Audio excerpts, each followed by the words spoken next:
well, welcome to the Lobbyist Career Chat. We have got Corey Krill with us, Director of Government Affairs for the Kentucky Retail Federation. And I want to thank him for coming today and giving up his time during this season. So Corey, whenever you're ready, you can go ahead and start. Absolutely. Well, thank you for the introduction. I appreciate it. Any chance I get to give back to Center, the place where, really the foundation of my career was started, I'm happy to do that. So I appreciate you guys having me. So I'll give you a little background about where I started on this career journey through Center. And there'll be a theme that runs through, and that's, keeping in touch with folks and building your network are so paramount in this industry. So at Center, I came thinking I was going to be an attorney. My older brother, also a Center graduate, he's a practicing attorney in Louisville. I thought that was the career path I was going to take, starting Center. And as my classes moved on and I took my gen eds and I started taking some government classes, politics classes, I found that my real interest was in politics, whether it was working on campaigns or working with government to affect policy. That's really where I was interested.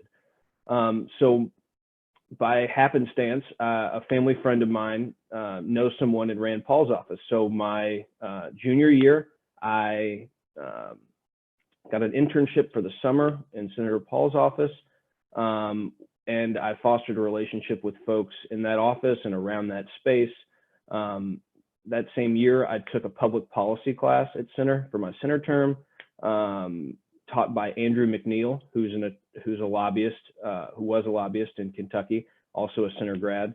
And I just continued to foster those relationships and keep in touch with folks, whether it was a text message or an email, or I can't tell you how many times I got a cup of coffee with Andrew McNeil, knowing that I wanted to be in government affairs as a career, just to stay in touch and ask him, who else should I reach out to? How many other Center grads are there in this space? And, keeping in touch, building a network of folks that you can rely on and, unabashedly say, hey, I'm interested in working in this. Do you have any opportunities yourself? Or do you know anyone who would potentially hire, a college graduate who has little or no experience other than an internship? And I got shot down hundreds of times. And the moral of the story is to keep going and keep asking, because if you don't ask, the answer is automatically no. So continue to ask and be okay with rejection. So I graduated Center 2014. I was lucky enough to have a job right out of Center, right down the road in Lincoln County.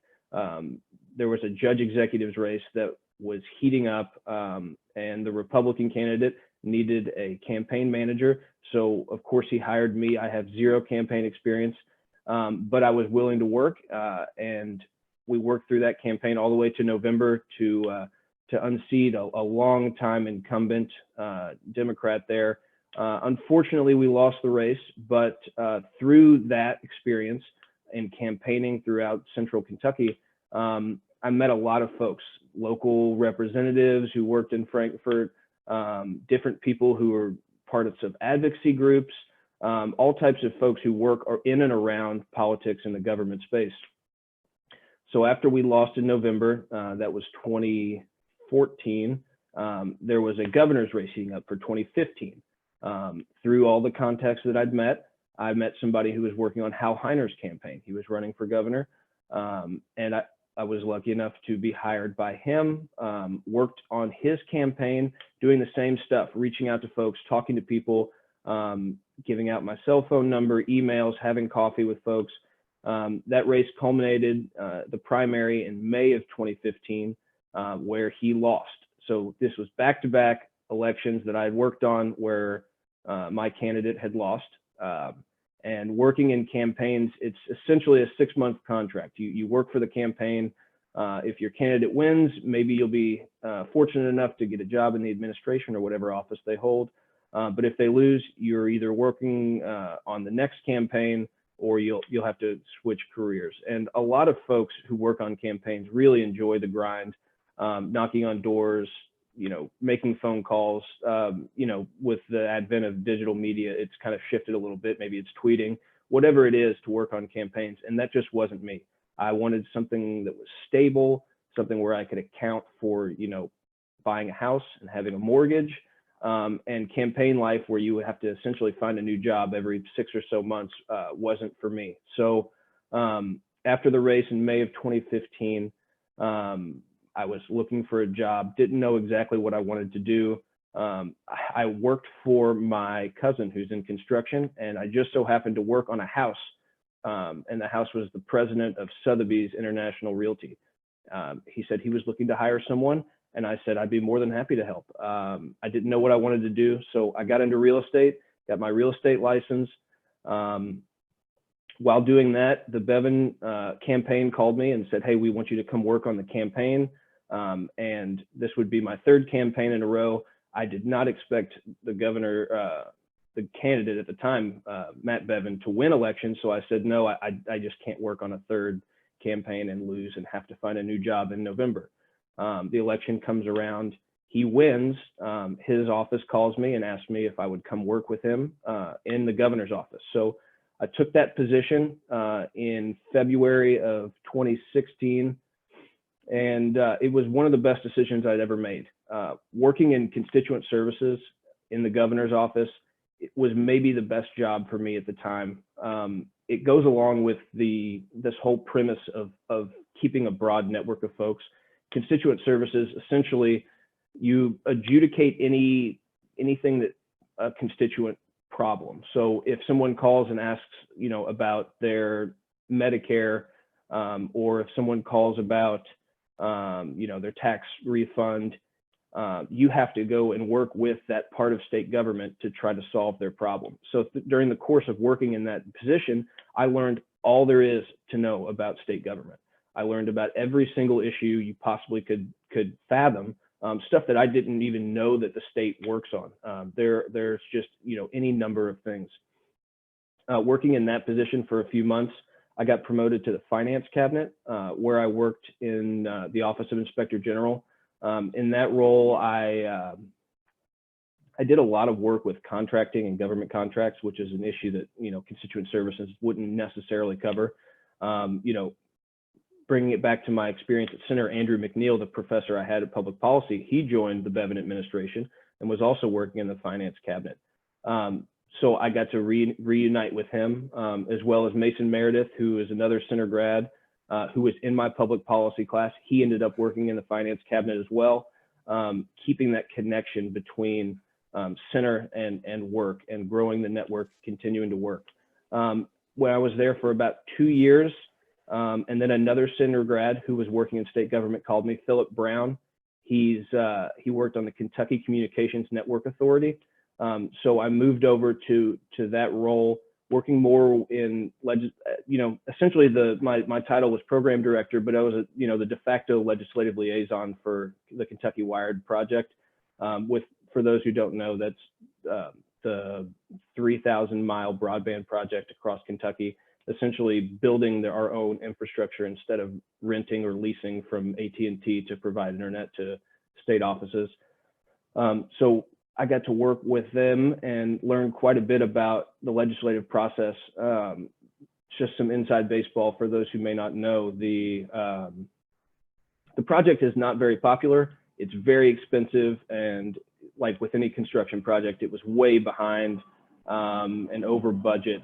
So going to the legislature and asking them for more money or more time was a very difficult conversation, but one that I learned quite a bit from. And getting to know the legislators intimately, their districts, where this project was going to cut through, who had problems with easements and all restrictions, in construction, was really important moving forward.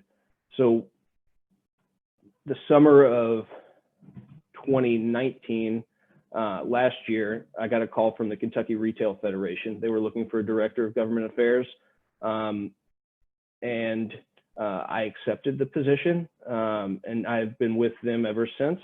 Last session was my first session, working with legislators, advocating for retailers,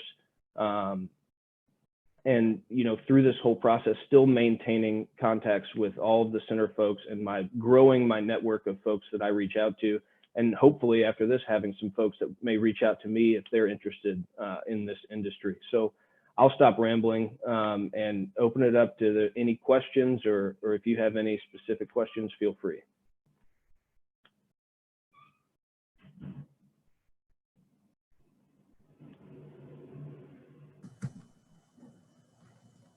Now's your chance to ask questions and get specific information.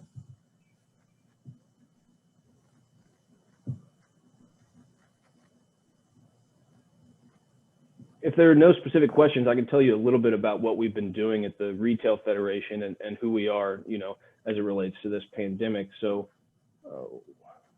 well, here's a question.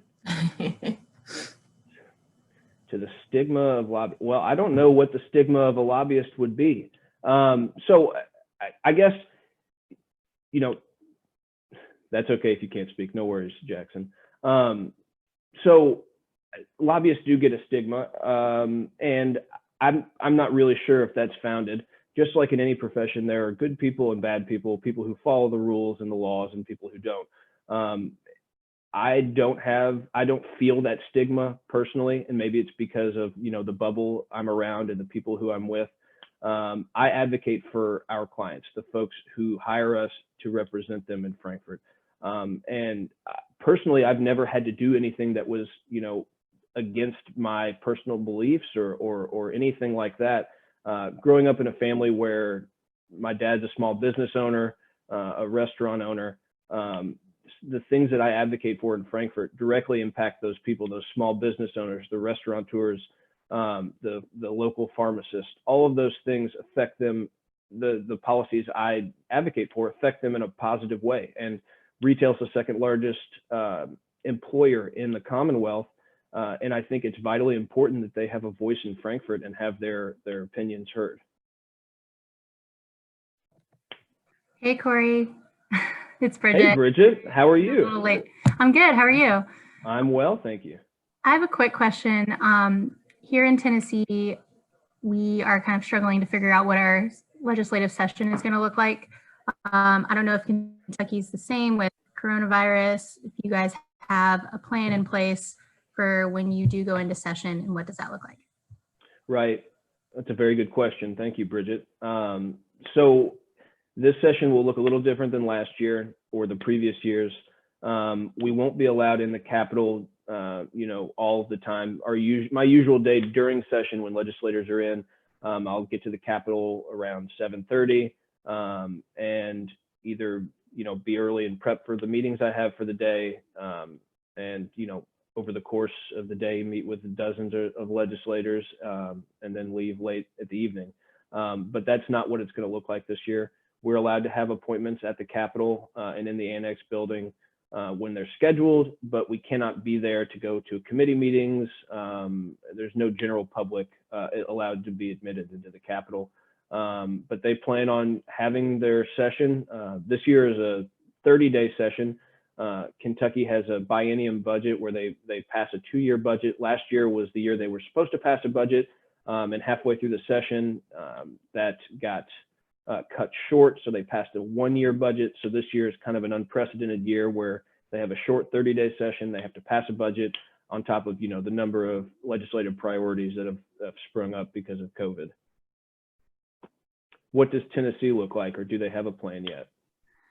We're still trying to figure it out, to be honest. I think it's going to be almost truncated, like come in for a couple weeks, take a couple weeks off, come in for a couple weeks, take a couple weeks off is what it looks like so far. And ours starts in January. So we got a little bit of time to figure it out, but we'll see. It's going to be weird. Right. I mean, lobbying is all about personal relationships and being in front of people, which, you know, so it's going to be challenging for everyone, I feel like.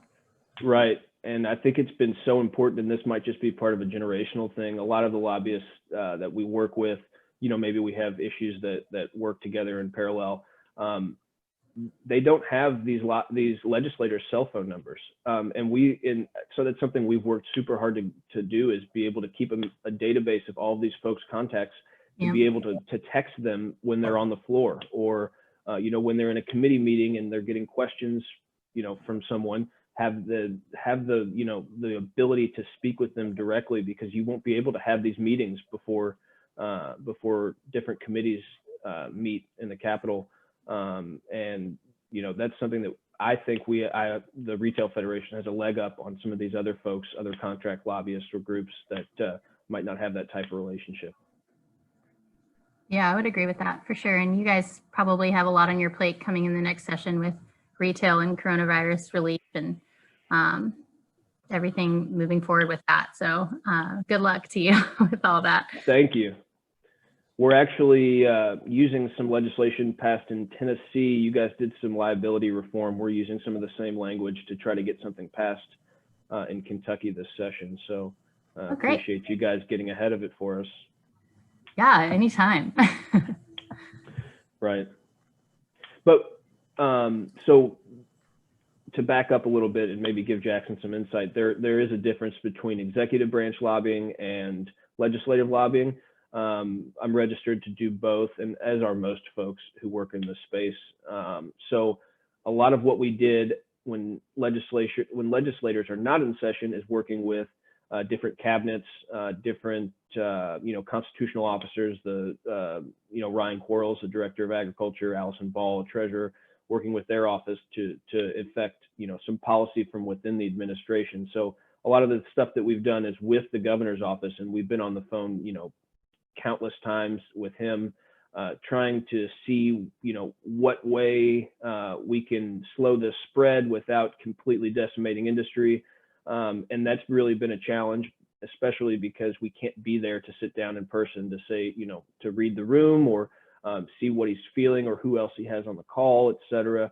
But executive branch working with the government itself to affect policy through administrative regulations or policy decisions, executive orders through the governor, and then legislative lobbying with directly with legislators to when they pass laws to help it, affect policy through the bill language.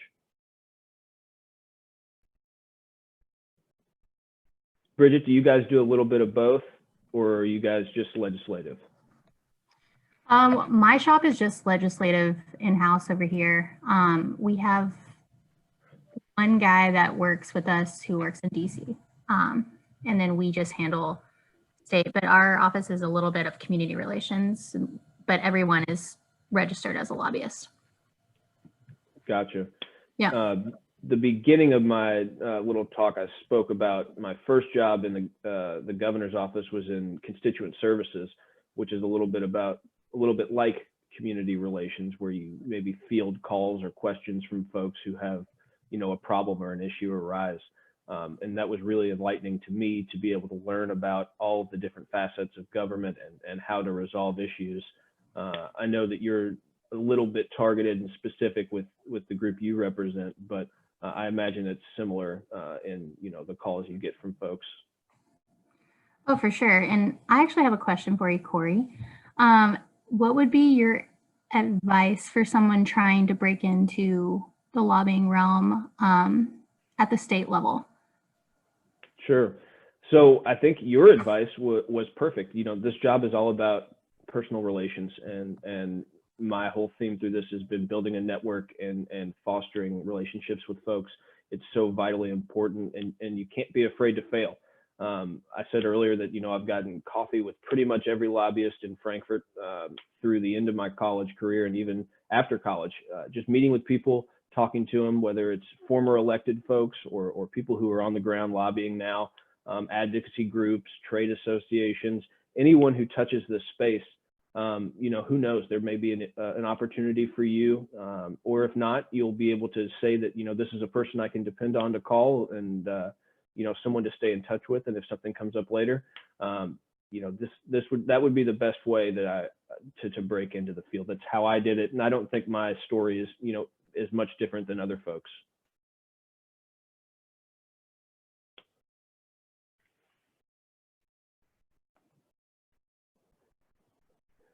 Jackson, I'm reading your question.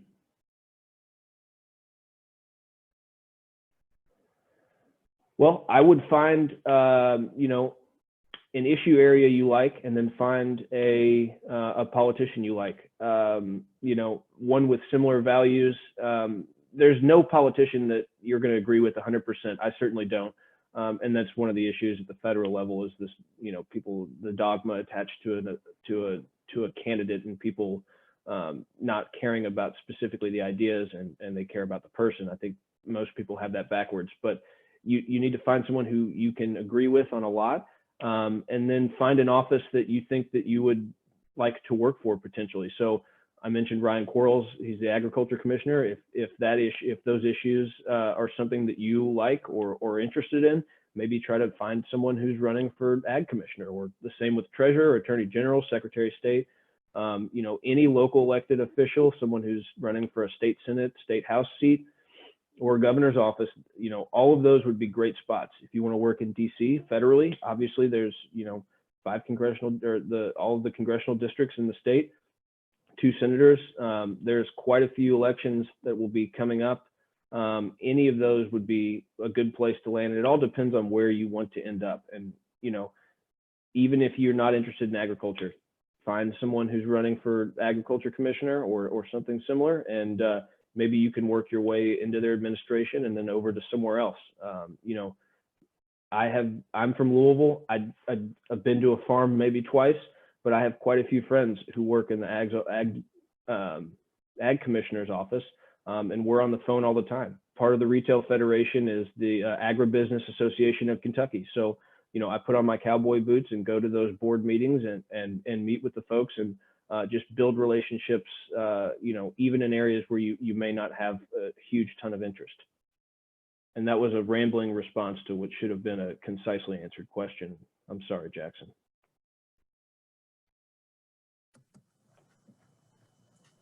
Thank you. You're too kind.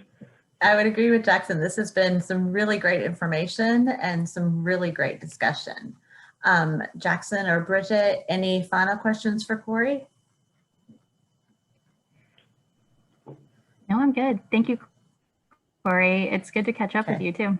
Yeah, absolutely. Maybe I'll, hop on with you and Les and give Les a hard time. Yeah, do that, please. And Jackson had a question about connecting with you after the session. Yeah, absolutely. With your email address. No problem.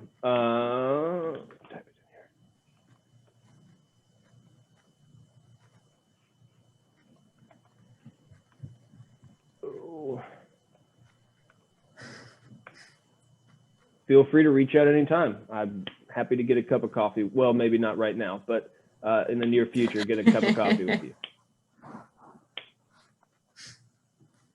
You can both get your own coffee and then sit together over Zoom. That works too.